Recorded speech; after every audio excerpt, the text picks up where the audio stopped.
Seja bem-vindo ao China em Foco. Eu sou Emanuele Couri, editora de China do jornal Epoch Times aqui no Brasil.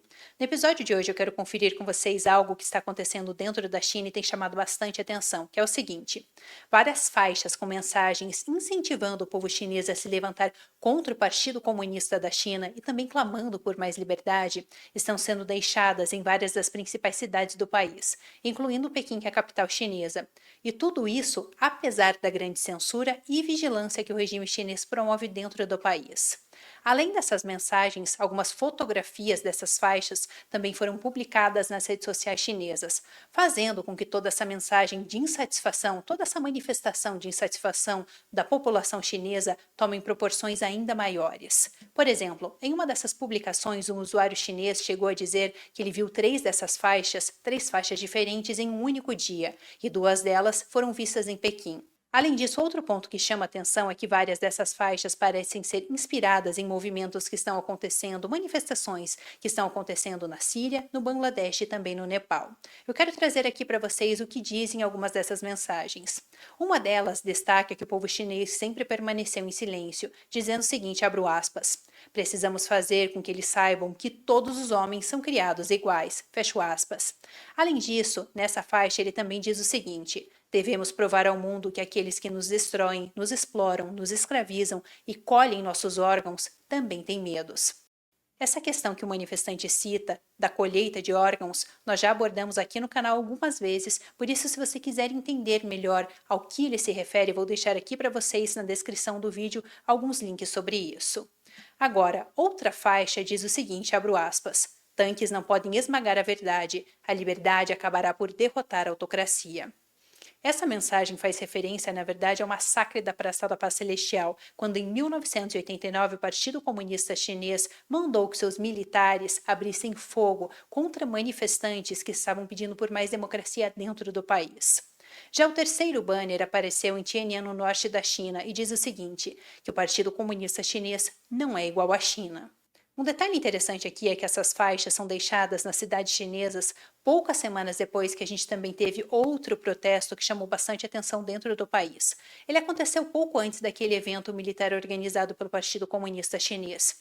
E neste protesto, a pessoa projetou em um prédio algumas mensagens que condenavam a atuação do Partido Comunista Chinês e a repressão contra a população. Eu também fiz um vídeo explicando os detalhes sobre isso, eu vou deixar aqui na descrição do vídeo se você quiser conferir mais detalhes sobre isso. Voltando novamente para essa questão das faixas, para entender um pouco melhor o que elas significam e como elas se relacionam com aqueles outros protestos que eu citei no início do vídeo, como por exemplo o que aconteceu no Nepal, que inclusive acabou derrubando o governo atual, eu conversei com Peng Yaohao. Ele é um especialista em relações internacionais e um estudioso da história chinesa. Mas antes de nós conferirmos a entrevista, se você ainda não é inscrito aqui no canal, já lembre-se de se inscrever e também de deixar a sua curtida aqui no vídeo. E agora, vamos conferir a entrevista. Peng, muito obrigada novamente por falar conosco. Primeiramente, eu gostaria de te perguntar, na verdade, para você trazer mais detalhes para a gente dessas mensagens que estão sendo espalhadas na China. Qual a motivação e o que elas significam, o que elas querem dizer? Bom, saudações, Manoel e todos os espectadores da Epoch Times. Bom, sim, a mensagem principal que se vê nessas manifestações populares é algumas características principais. Primeiro que é uma coisa desatomizada, então não é um caso isolado, tem sido cada vez mais um evento recorrente, que acontece em diversas camadas sociais, em diversas localidades distintas. Então, China é um país gigantesco também, tem mais de 1 bilhão de habitantes, né? Então, tudo que é de movimentação orgânica social, né, que envolve massas, o regime rapidamente tenta suprimir.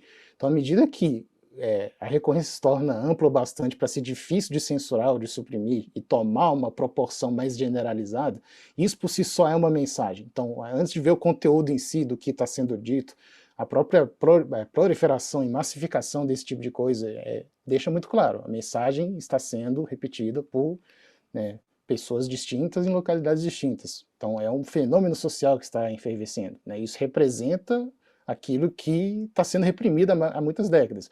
Basicamente, liberdades básicas, especificamente liberdade de expressão e de pensamento. Então todo o teor pode se resumir a esse elemento central, né? Então o anseio pela liberdade. Então, além das condições materiais, né, então, É claro que isso são catalisadores, então você tem uma condição econômica que não inspira confiança, um ambiente de negócios pouco dinâmico, desemprego, especialmente nos mais jovens, tudo isso são catalisadores para você alimentar uma insatisfação social. Só que se você for ver o teor do que está sendo dito, vai bem além disso. Então, o que o pessoal está reivindicando, exigindo, né, deixando a sua voz exposta, mesmo diante dessas censuras e potenciais repressões, que na China ainda é uma coisa, né, altamente controlada, né, o discurso e o pensamento são altamente controlados. Então, o teor básico dessas manifestações que vem, né, pelo menos desde da Covid-0, então, durante a Covid-0 teve uma onda de manifestações bastante ampla, que o Ocidente conhece como Revolução do Papel em Branco, né, White Paper Revolution, que basicamente o uso, a escolha por folhas de papel em branco também vem com essa motivação. Basicamente, um protesto à censura e ao controle de redes sociais, controle da informação. Então, já que você censurou tudo, vou levantar uma folha em branco aqui. Né? Sim, você vai querer censurar isso também. Também é uma forma de dizer que, na verdade, o silêncio, né, a expressão da folha em branco, na verdade, quer dizer aquilo que não pode ser escrito, que é justamente esse anseio à liberdade, liberdades básicas. Então, um caso bem marcante teve um homem, no caso, né, a cidade de Pequim, né, a capital da China. O pessoal conhece ele hoje como o Homem da Ponte, Bridgeman. Então, esse caso foi em outubro de 22. Né, basicamente, o homem levou, acho que 3 faixas no viaduto, na ponte, né, na cidade de Pequim. Ele estendeu essas faixas. Rapidamente, ele foi preso. Mas o conteúdo das faixas diz, basicamente, o que ele estava sentindo. Né, então, isso fez dele um dos símbolos, né, do que culminou na Revolução do Papel em Branco. Então, essas faixas, basicamente, a mensagem, ele diz o seguinte, isso foi no contexto da Covid-0. Então, a Covid-0 foi uma série de políticas altamente restritivas, né, basicamente lockdowns draconianos que, né, referiram bastante a estrutura produtiva da China, limitando ainda mais liberdades básicas, e a insatisfação popular explodiu, né, a tal ponto, e o estopim principal foi esse Homem da Ponte, né. A ponte chama Siton, né? Então esse homem, né, chama Pan Li Fa, ele às vezes é remetido como o guerreiro da ponte de Siton. Então a principal faixa que ele pendurou dizia o seguinte: eu não quero teste de Covid, eu quero comida. Eu não quero lockdown, eu quero liberdade. Não quero mentira, eu quero dignidade. Não quero revolução cultural, quero reformas. Revolução cultural remetendo, claro, à campanha política do Mao Tse-tung. Eu não quero um líder, eu quero um voto. E o último, mais impactante, eu não quero ser um escravo, mas eu quero ser um cidadão. Então, acho que isso é o que mais resume a essência do que está nessas mensagens. Pessoas se sentem escravizadas, então elas querem ser basicamente cidadãos, pessoas normais, pessoas dotadas do mínimo de dignidade e direitos básicos. Então é isso que está se alastrando, né? Então reflete que tem a vontade inata do povo chinês se libertar de um totalitarismo, de um regime que não dá o mínimo de dignidade para ela.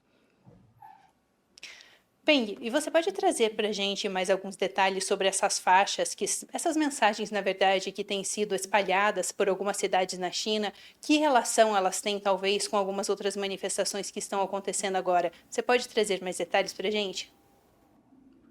Bom, essas mensagens, como elas têm ganhado repercussão popular e cada vez mais ampla, então eles fazem várias referências a eventos recentes. Então, desde o desfile militar que teve no dia 3 de setembro, né, aquele que reuniu lá o Putin com o Kim Jong-un, então eles falaram abertamente, por exemplo, sobre atingir a imortalidade via transplante de órgãos.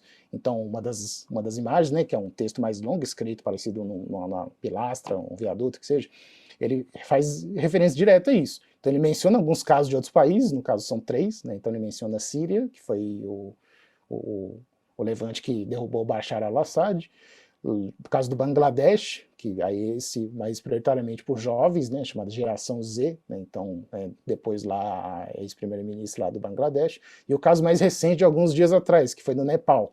Então, o regime do Nepal ele é fortemente alinhado ao regime chinês, então é um partido de esquerda para extrema esquerda, né, que era o ex-premier lá, que acabou renunciando às pressas.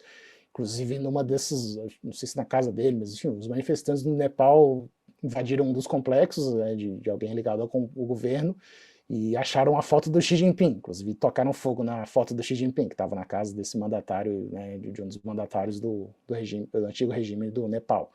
Então isso acaba servindo como espelho, ou seja, né, não é só a gente, eu não estou isolado, é aquilo, né, sentimento de pertencimento, ou seja, identificar que não é uma coisa isolada, ou seja, eu estou insatisfeito, mas não sou só eu estou olhando para o lado, vários colegas meus também estão sedentos por liberdade de expressão, liberdade de poder votar, de ter direitos básicos assegurados. Aí você olha para os outros países, bom, né, tônicas similares estão acontecendo. Então a pessoa, né, isso também é uma motivação a mais para ela externar a voz dela.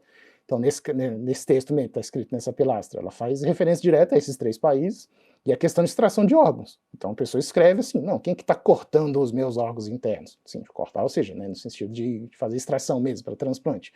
Então a mensagem é bem clara, né, ditaduras, totalitarismos, você sempre tem medo de que o povo, né, saiba do poder que ele tem. Então o que está surgindo agora é justamente isso, né, elementos dentro do povão mesmo, que não necessariamente tem aspiração política, mas pelo fato de sentir que não tem nem o básico, né, que tem escassez até naquilo que devia ser o mais básico para qualquer cidadão normal, então essa pessoa não está vendo a opção a não ser tentar fazer alguma coisa.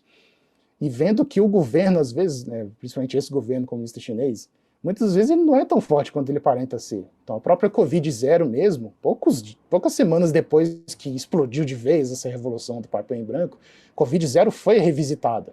Não foi extinta formalmente, mas surgiu uma diretriz nova que relativizou várias das coisas que eram os focos principais da atenção popular.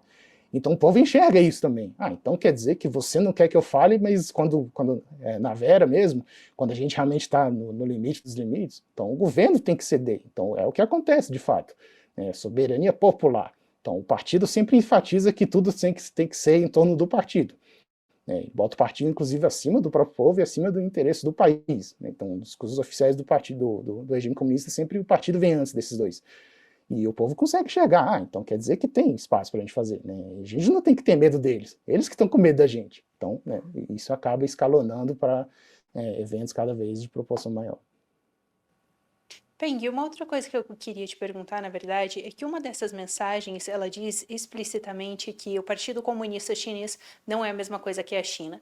E para a gente aqui do Ocidente, isso pode parecer óbvio. Claro que um partido não representa o país todo, porque aqui a gente tem mudanças de partidos. Mas na China, na verdade, isso tem sim um significado muito profundo, né? A população realmente proferir essas palavras. Então, você pode comentar um pouquinho sobre essa questão para a gente? O modo de dominação do Partido Comunista sempre se pautou nessa ideia de que o partido é o grande controlador, né, das mais pequenas coisas da vida social de todos os habitantes, e a própria educação, em todos os níveis, desde o ensino primário, ensino médio, faculdade, todas as esferas da vida social. Então você vai para a rua, né, você vira uma esquina, tem lá o escritório do partido. Então a propaganda também, né, os meios de comunicação em massa, constantemente incutindo essa ideia de que tudo existe em função do partido. Inclusive é um dos slogans, né, oficiais que é usado. Né? O pessoal diz, sem um partido comunista não existiria a China nova. E uma dessas mensagens, né, na projeção, a pessoa fala exatamente o contrário. Ela diz assim, só sem o Partido Comunista é que teremos uma nova China. Ou seja, é o povo, na verdade, identificando que são dois conceitos diferentes. Então não tem que ter essa confusão, na verdade. O partido faz de tudo para que exista confusão. Ou seja, tudo existe em função do partido, mas na verdade não. O partido ele serve para defender os interesses do povo e os interesses de uma nação. Então por que tem que ter esse partido em específico? Durante todos os milênios que a China sofreu diversas mudanças, inclusive até maiores do que alguns eventos recentes, a China foi efetivamente invadida militarmente por vários povos que não são tecnicamente chineses, da etnia Han, mas que todos eles se assimilaram à cultura chinesa e se tornaram parte da cultura chinesa. Hoje a China, a República Popular da China, reconhece formalmente 56 etnias. Então todo esse pessoal foi, durante vários séculos, sendo integrado e assimilado à cultura chinesa. Então durante essa história toda, a China nunca desapareceu. A cultura sempre foi maior e conseguiu assimilar a diversidade e englobar essa identidade cultural única que você vê hoje. Então não existe a ideia de que o partido é a condição necessária para que essa cultura, esse povo, essa nação se mantenha. Então, a própria ideia de você ter um pluripartidarismo, por exemplo, isso é uma ideia que não existe espaço para você acomodar isso dentro do arranjo institucional que o Partido Comunista coloca hoje. Então é uma autocracia, só que não é em cima de uma pessoa. Então, quando você escuta ditadura, talvez se associe ao culto de uma personalidade, de um líder específico. No caso da China, não é bem a pessoa. Você tem um dirigente máximo, só que ele representa o ápice do partido no controle social. Então, a autocracia é em cima de uma organização. Então, essa organização, o partido, né, é o grande ditador da China. Então, Xi Jinping é uma pessoa só, mas, né, quando ele sair, né, o sistema pode simplesmente botar outra pessoa e exercer o controle que ele vem exercendo. Então, basicamente isso. Perfeito, Peng. Minha última pergunta para você, na verdade, a gente tem visto agora, claro, essas mensagens que, inclusive, não só estão sendo colocadas em algumas cidades da China, mas também têm sido espalhadas pelas redes sociais chinesas. A gente teve também, há poucos dias atrás, aquela manifestação daqueles slogans, aquelas frases, né, refletidas num prédio dentro da China. O rapaz acabou, né, saindo do país antes de fazer essa manifestação, algo que você já comentou aqui com a gente. E a gente tem visto realmente mais protestos nos últimos tempos. Você acredita que, de alguma maneira, a população está ficando mais corajosa, que eles realmente têm tido mais essa coragem de dizer o que para eles não está bom dentro do país? O que você acredita que tem motivado as pessoas? A coragem, ela é uma necessidade do ser humano também. Então, o ser humano, querendo ou não, ele sempre faz, né, ponderações sobre a melhor tomada de decisão dele. Então, grande parte das pessoas que, inclusive, estão, né, dando esse passo à frente, então a coragem delas talvez se motiva simplesmente pelo fato de que ela não vê mais esperança dentro do status quo existente hoje. Então, se seguir do jeito que está, eu não vou conseguir ter um futuro bom. Eu não vou conseguir manter uma sobrevivência digna e não existe futuro para mim, para minha família, que seja, para meus descendentes, ou para os meus anciãos que eu preciso sustentar. Então, muito das vozes que estão sendo, né, reverberadas mais recentemente vem desse pessoal. Então, uma pessoa que simplesmente quer viver normalmente dentro da sociedade normal.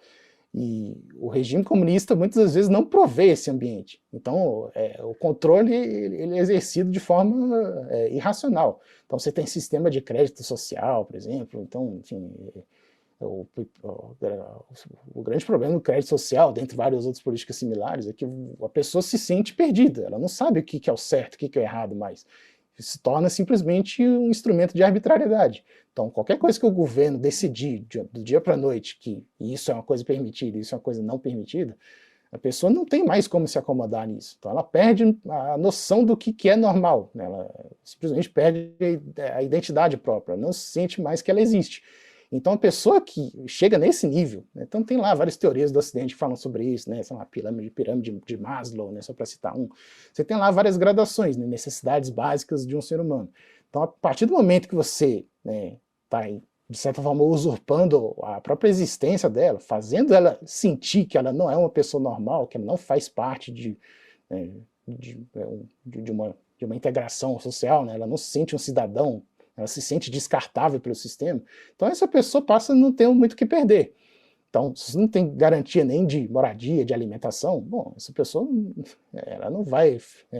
chegou um momento que ela suplicou ao partido 1, 2, 20, 30 vezes, chegou um momento que ela simplesmente não vai ver mais opção, né, em seguir nesse caminho. Então, né, esse é o momento da ruptura.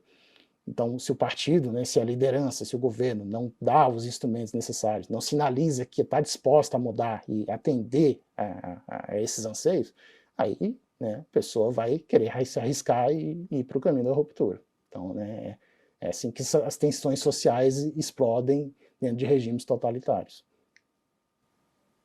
Perfeito, Peng. Bom, muito obrigada pelo seu tempo, muito obrigada por conversar com a Epoch Times. Muito obrigado, até a próxima. Bom, isso é tudo por hoje no China em Foco. Se você gostou do episódio de hoje, já lembre-se de deixar aqui o seu comentário, a sua curtida e de compartilhar este vídeo para que mais pessoas conheçam o nosso trabalho. Muito obrigada por assistir e eu te espero numa próxima.